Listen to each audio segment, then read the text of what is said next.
Jason Jones of The Athletic. Jay, did you know there was a Like Mike 2? No. Yeah, Kenny was watching Like Mike 2, which I didn't know existed until Kenny just said Have you so. seen Like Mike 1? I've seen Like Mike 1, yeah, but what's your thoughts on it? Kids movie. It's a kids movie. I mean, what do you do? It's a kids movie. It's trash. I don't have this like Uncle Drew was a kids movie. It was fine. I don't have Which this one like of y'all is crazy watching thing highlights? Is one of y'all watching highlights? Casey? That was me. I had like 800 windows open. Are you watching your Raider highlight from Sunday? You watching the one highlight from that game? I'm trying to forget that ever happened. Actually, these boys went to the 50-yard line. Yo, what were they thinking before the game? I don't know. I mean, I don't know. I even said, remember, I said back in September, I said, I'm going to enjoy these first 5 or 6 games. I know how this ends.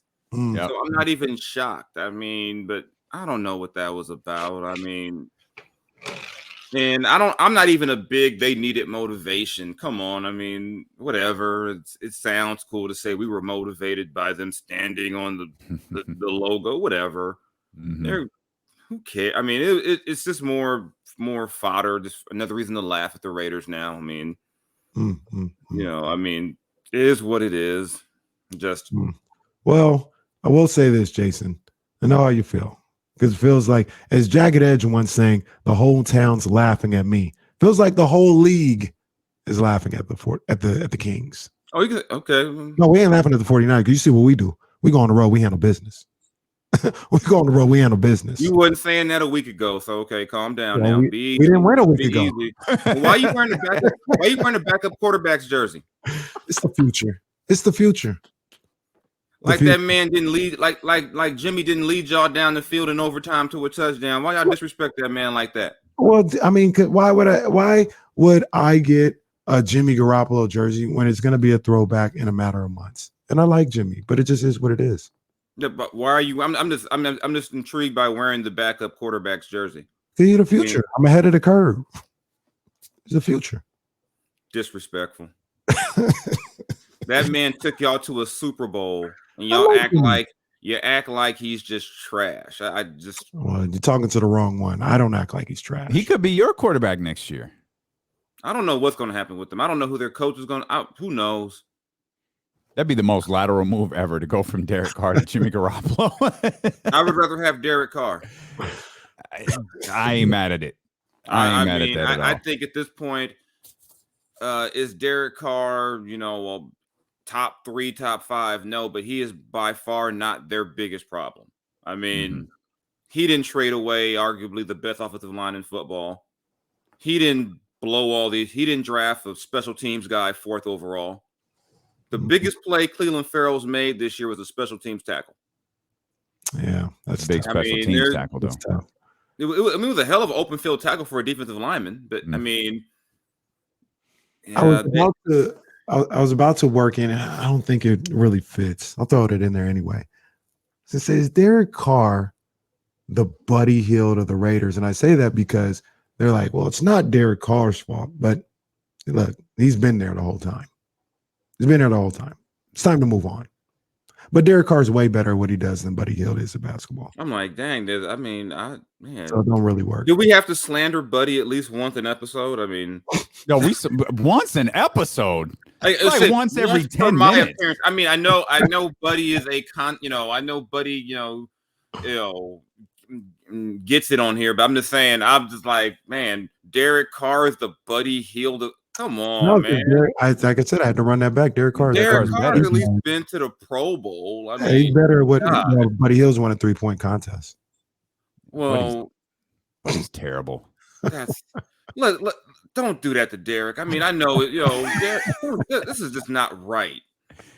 I mean, this is not right to Derek Carr. No, Derek is better at what he does than what Buddy is. Derek helped a team make the playoffs before. I mean, come on. Well, you're not lying. I'll ask you, Jason Jones of The Athletic, proper introduction here. Jason, I'll ask you a question Kenny asked me a moment ago. Do you think Monty McNair is doing a good job? I think Monty's still getting the "you're not Vlade" pass. I can't say he's done a good job because the roster's not better. I mean, your two biggest acquisitions have both been draft picks. I mean, how is this team any better than it was when Vlade was let go? Yeah. I mean, it's just to be objective and be fair. How is this team any better than the team that Vlade had?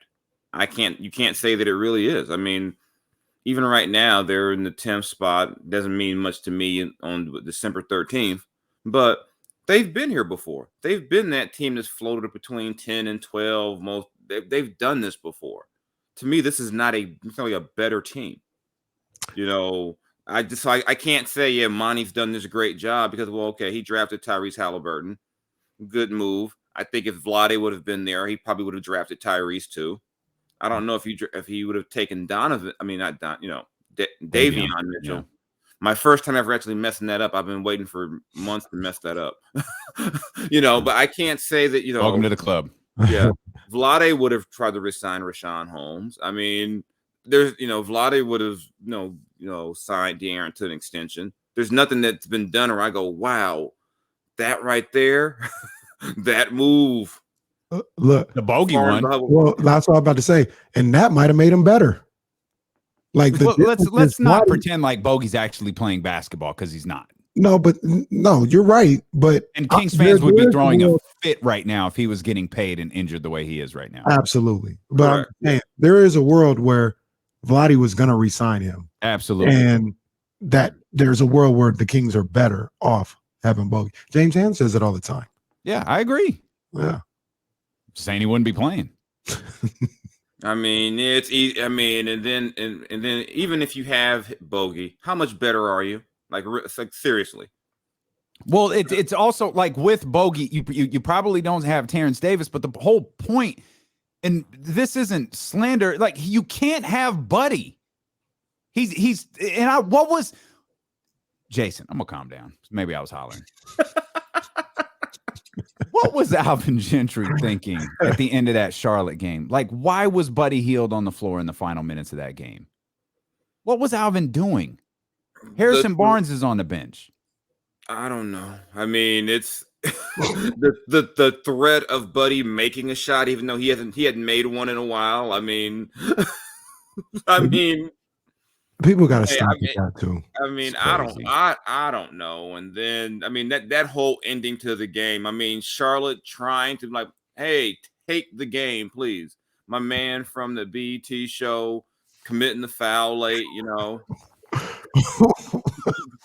What BET show? You know the one with Lauren London? My man, he looks like my man who was on the show with Lauren London. Who used to be an Insecure. Yeah, that's right. Sarunas. Yeah, that's what he looks like, man. I always forget his name. I know he's one of the Martin twins, but whenever I see him, whenever I see him, I think of BT television. And my man fouled. He thought he had a foul. I'm like, I said, this is just tragically bad basketball between these two teams. I mean, you're giving up 120 something points to them without LaMelo and without Rozier, and man, and then of course De'Aaron makes all his free throws until then, and I'm just like, this is as Kings as it gets, and the Buddy thing. I mean, it's just whether it was Luke or anyone, kind of just this thing where if you have Buddy out there. If he gets hot, like it's like you always think the next one's going in. I mean, it happened in Cleveland, but they were down by like 100. Yep. And his energy and that shot making got them back. I wouldn't say back in the game because I never thought they were going to win the game, but it made it a little interesting. So there's always that threat or that feel that what if Buddy gets hot? But right now, Buddy's on pace for his worst season of his career. I mean, all his shooting numbers are down, his scoring is down, and I don't know. Maybe Buddy is still mad he's not a Laker. I don't know. KC, hang on here. You're listening to D-Lo and KC on ESPN 1320 KIFM West Sacramento on Odyssey Station and driven by Lashers, Elk Grove Dodge. Well, we've talked enough about him. Why don't we send you to see him? We've got tickets to see the Kings take on Dallas at the very end of the year, December 31st. You can go see the Kings in Dallas at the Golden One Center. Call right now. Caller number 3, 916-349-1320. We'll get you all set up again. That's caller number 3, 916-349-1320. Go ahead, Casey. Well, I was just going to say, like, in all seriousness, I Buddy Hield is who he is. You know, there's things that he can do out there that, you know, can be beneficial. But I said, I'm going to take the conspiracy theory approach to why he's still playing. Because Alvin Gentry, Luke Walton, Monty McNair, they all see him come out there and they say, well, you know, he gives us the best chance to win. No, the hell he doesn't. Okay. We've seen 3-4 years now of you not winning a damn thing with him playing mucho minutes. Okay. And why are we still talking about that? The threat of him being out there opens it up. No, it doesn't. It really doesn't at this point. Like when do we say it doesn't? It doesn't do it. It doesn't work. What? So I'm going to assume, because I could just say that's just incompetent that you continue to roll that out there. I'm going to actually show them respect, Jason. And I'm going to say, these guys are smart, man. They're smarter than that. This is where the conspiracy theory comes in. They're doing it for a reason outside of basketball, either being told or the showcase thing or whatever, because they can't really believe the things they're telling the world when they say he's one of the guys that gives us the best chance to win, because he doesn't. They don't ever win. Well, you could say that about a lot of guys on this team. Yeah. Like, why are we picking on Buddy today? I mean, well, because when they took his minutes away and reduced them, they won 3 in a row. He gets back in there and they lose 2 embarrassing ways in 2 different ways. Not saying it's all his fault, but come on. Once again, why there's a lot you can point to that is his fault happening in this situation all the time. When they benched him before, when Luke was there first year and benched him for bogey, they started winning. So yeah, I feel like I'm not here to put my cape on for Buddy by any stretch. Oh, go ahead, Jay. Go ahead, Damien. Mm-hmm. I got you. No, I got it. I'm not putting the cape on for Buddy. I just we got it. I will just say, we've had the Buddy discussion for forever years. About that. Yes, years. Yeah, and people I've talked to believe he's best used if he's playing about 20 to 25 minutes, even though they're paying him like a guy who should be a starter. 25 minutes is too much. Mm-hmm. Yeah, it's too much. It's too much, man. But I always go back to this too. If you're relying on Buddy to be one of your best players, that's a problem with your roster. Mm-hmm. That's not Buddy's fault that he's Buddy. I mean, not to be pick on Buddy didn't miss 2 free throws with the game on the line the other night. No, he left his man open though. There's always something you can point at. There's always going to be something. But I mean, Buddy's going to play. I mean, why though? It's not Buddy's fault for being Buddy is one of my favorite lines ever. Right. But this is where we keep coming back to though. Why is he playing? They need to be real with themselves. I know he's getting paid the money or whatever. You're not getting a return back on that investment. At some point, if you can't move him, just say, we took a lot. Hell, Luau Deng was getting paid a lot of money. At some point, people sent them home. And I'm not saying send Buddy home. I mean, we're nowhere near a Luau Deng. But no, what I'm saying is they didn't just keep playing him because they paid him money. At some point, they were like, yo, this ain't going to work. Either, you're in a bench role or whatever. Why does he keep playing so damn much? He's in a bench role now. I mean, didn't he play like 30 the other 30, 20 or high 20, 30 minutes the other night? Yeah, he played way too many minutes against Charlotte. I don't really care about Cleveland. Like everything he did against Cleveland was meaningless, but he played 31 minutes versus Charlotte. And the biggest issue is he was in the game. Harrison wouldn't have done what Buddy did. That's not hyperbole. There's no way Harrison is going to make an imaginary play leaving his man open in the corner. There's no way. Yeah. But we're Harrison in Barnes does that. And that's one of the things you get with Alvin as coach is Alvin's going to play a bunch of. He's going to do some of those things. I know people were always talking about we don't get what Luke is doing, but I mean Luke and Alvin are kind of in the same family. And as you know, and do I think? I mean, it's just crazy that Luke took so much heat for not playing Buddy. When he stopped playing, it was like when he benched him. Oh my God, you're a horrible person for benching Buddy. And now people are maybe this is coach number 3 now that Buddy's had in Sacramento. The first 2 have both benched him or cut his minutes.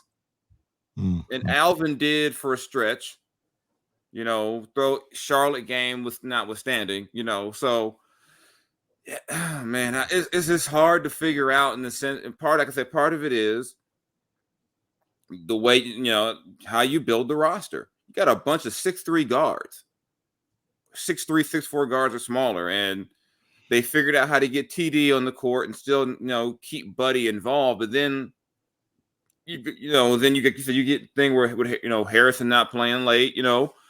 There's always going to be something with this team, and I can't call it. Some nights sometimes I watch them. I say I just can't call it. I don't get it. I don't know why, and I'm glad I'm not in all those post-game press conferences asking why all the time anymore, because I'm like, I don't know what you can even say anymore. It's just like, just go ahead, accept it. What did Pac say? It's all over now. Take it like a man. This is what you got. This is what you got. Just Kings looking like Larry Holmes, flabby and sick. Yeah.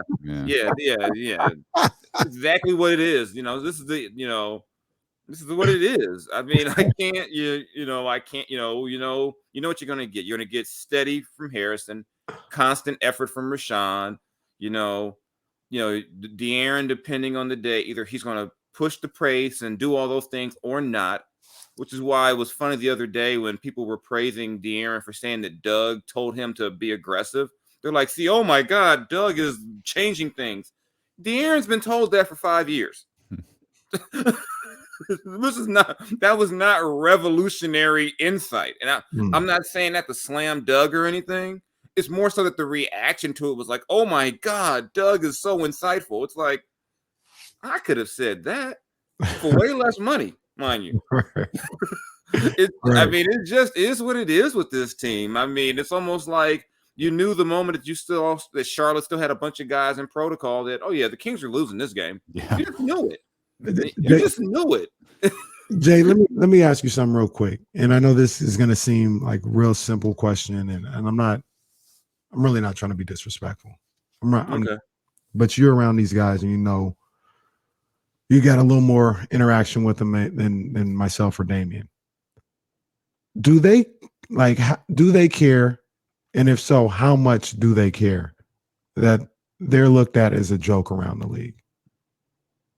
Like I feel like they kind of pass it off. They hear all the jokes and segments on the jump, and they look at it as that's the organization. That's not me. Not knowing that Hield taking shots at them.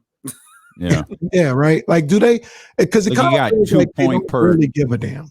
2.2 points per game career average taking shots at you now. Here's what I'll say. Here's what I've noticed in my years being around the team. Guys come in and they care. They're like, it's going to change. It's going to be different. Then the longer you're with the Kings and the longer things don't change, there almost becomes an acceptance of, you know what? Hey, this is what it is with us. Whatever's going to go wrong will. We won't. It's like a cloud. It's like a cloud, like where you say, and for years, generally everybody who was new at some point, because I'd been around for a minute, they'd ask me, has it always been this way around here? Like, is it just this the way it is?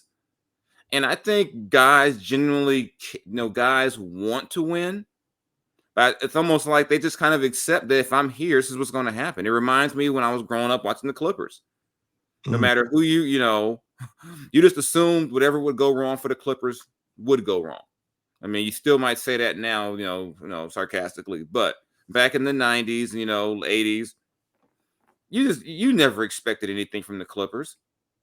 And And I don't even think at this point the Kings are even record-wise, they're not the worst team in the league this year, not even close. But it's just kind of just the things that happen. So I think that it's just when you put all that together, the 15 years, the fact that the Adelman years are really an anomaly in Sacramento. Outside of that, it's been a losing team every other year besides that. The fact that you fired Luke Walton, who even still, whatever, left was the second winningest coach in franchise history.